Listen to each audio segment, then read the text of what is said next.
Tempting recipes and വ്ളോഗ്സിൻ്റെ പുതിയൊരു വീഡിയോയിലേക്ക് എല്ലാ കൂട്ടുകാർക്കും സ്വാഗതം. ഇലക്കറികളുടെ റാണിയായ തകരത്തോരനാണ് കേട്ടോ, നല്ല നാടൻ തകരത്തോരൻ. ഇന്നത്തെ റെസിപ്പി അതാണ്. സ്കിപ്പ് ചെയ്യാതെ ഫുള്ള് കാണും. വീഡിയോ ഇഷ്ടപ്പെടുകയാണെന്നുണ്ടെങ്കിൽ ഒന്ന് സബ്സ്ക്രൈബ് ചെയ്ത് സപ്പോർട്ട് ചെയ്യണേ. താമസിക്കുന്നില്ല, നേരെ വീഡിയോയിലേക്ക് തന്നെ നമുക്ക് പോകാം.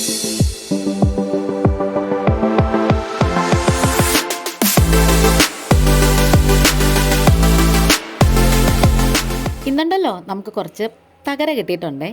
ഇത് പറമ്പിൽ പോയപ്പം തൊട്ടടുത്ത വീട്ടിൽ നിന്ന് കുറച്ച് കൊടുത്തതാണ്. ഹസ്ബൻഡ് അവിടെ പോയപ്പോഴത്തേക്കും നല്ല ഫ്രഷ് ആയിട്ടുള്ളതാണ് കേട്ടോ. ഇത് അവർ പ്രത്യേകം വളർത്തുന്നതാണ് കേട്ടോ. ഇനി നമുക്കിതൊന്ന് വൃത്തിയാക്കി എടുക്കണം. ഇതിൻ്റെ കിളുന്തലയൊക്കെ ഉണ്ടല്ലോ, തീരെ കിളുന്തല നമുക്കങ്ങ് കളയണേ. പിന്നെ അതുപോലെ തന്നെ മുറ്റിയ ഇലയും കളയണം. എന്നിട്ട് തണ്ടിൽ നിന്ന് നമുക്കിങ്ങനെ അടർത്തി അങ്ങ് എടുക്കണേ. എന്നിട്ട് ഞാൻ വേറൊരു പ്ലേറ്റ് എടുത്തിട്ടുണ്ട്. ഈ പ്ലേറ്റിൻ്റെ അഴുക്കൊന്നും അല്ല കേട്ടോ അത്. ഞാൻ എലുമ്പിപ്പുളി പിന്നെ ഉപ്പിട്ട് പുരട്ടിയിട്ട് കുറച്ച് സമയം വെയിലത്ത് വെച്ചതാണ്. പക്ഷെ പിന്നെ ഉണ്ടല്ലോ ഈ പാത്രത്തിൽ ഈ അഴുക്കങ്ങ് പോകുന്നില്ല, അതിൻ്റെ അടയാളം. അങ്ങനെ ഞാനിത് ഫുള്ളും അടർത്തി എടുക്കുകയാണ് കേട്ടോ. നല്ല ടേസ്റ്റാണ്. മാത്രമല്ല ഇതിന് വളരെയേറെ ഔഷധ ഗുണങ്ങളുണ്ട്. പ്രത്യേകിച്ചും ത്വക്ക് സംബന്ധമായ അസുഖങ്ങൾക്കൊക്കെ ഏറ്റവും നല്ലതാണ് കേട്ടോ ഈ തകരയെന്ന് പറയുന്നത്. പിന്നെ ഇതിൻ്റെ പൂവൊന്നും നമുക്ക് കളയണ്ടേ. ഞാനിത് തണ്ടൊക്കെ ഇത്രയും മാറ്റി അങ്ങ് വെച്ചിട്ടുണ്ട്. ഇനിയുണ്ടല്ലോ നമുക്കിത് വളരെ ചെറുതായിട്ട് അരിഞ്ഞെടുക്കണേ. ഇത് നന്നായിട്ട് ഇങ്ങനെ പൊടിയായിട്ട് അരിഞ്ഞെടുക്കുന്നതാണ് നല്ലത്. അപ്പോൾ ഇത് അരിഞ്ഞെടുക്കാൻ കുറച്ച് ബുദ്ധിമുട്ടാണ്. കയ്യിൽ വെച്ച് അരിയാൻ ബുദ്ധിമുട്ടുള്ളവർക്ക് ചോപ്പറിൽ വെച്ച് വേണമെങ്കിലും കട്ട് ചെയ്യാം. അങ്ങനെ ഞാനാണെങ്കിൽ കൈയൊന്നും മുറിയായിരിക്കാൻ എപ്പോഴും വിരലറിട്ട് തന്നെ അരിയുന്നത് കേട്ടോ.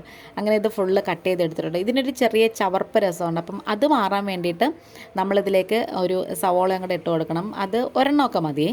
അത് ഇതുപോലെ ചെറുതായിട്ടൊന്ന് കൊത്തി അരിഞ്ഞിട്ട് അതും കൂടി അങ്ങ് ഇട്ട് കൊടുക്കാം.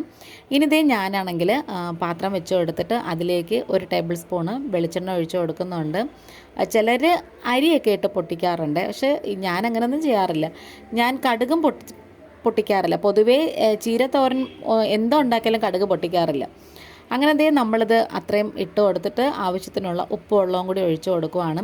ഇനി ഇത് ചെറുതായിട്ടൊന്ന് വഴറ്റി കൊടുക്കണേ. ഒരു മീഡിയം തീയിലിട്ടിട്ട് ഒന്ന് വഴറ്റി കൊടുക്കണം. അപ്പം നമ്മളിങ്ങനെ വഴറ്റുമ്പോഴത്തേക്കും ഇത് ഒന്നിങ്ങനെ വാടിയൊക്കെ വന്നോളും. ഇനി നമുക്കിത് അടച്ച് വെച്ച് കൊടുക്കാമേ.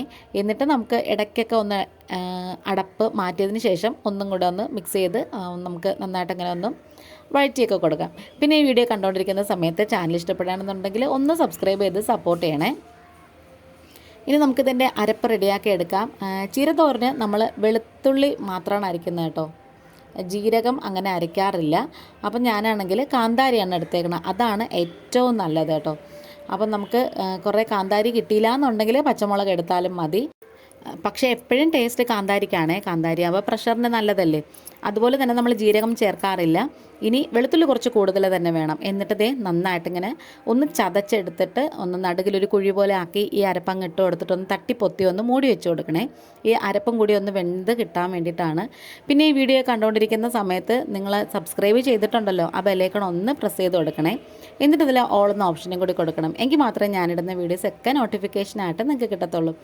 ഇനി ഇത് നന്നായിട്ട് ഒന്ന് ചിക്കി തോർത്തിയൊക്കെ എടുത്താൽ മതി. അപ്പോൾ നമ്മുടെ വീഡിയോ വൈൻഡപ്പ് ചെയ്യാറായി. ഇന്നിപ്പോൾ ഇത്രയേ ഉള്ളൂ. വീണ്ടും വരാം. Thanks for watching.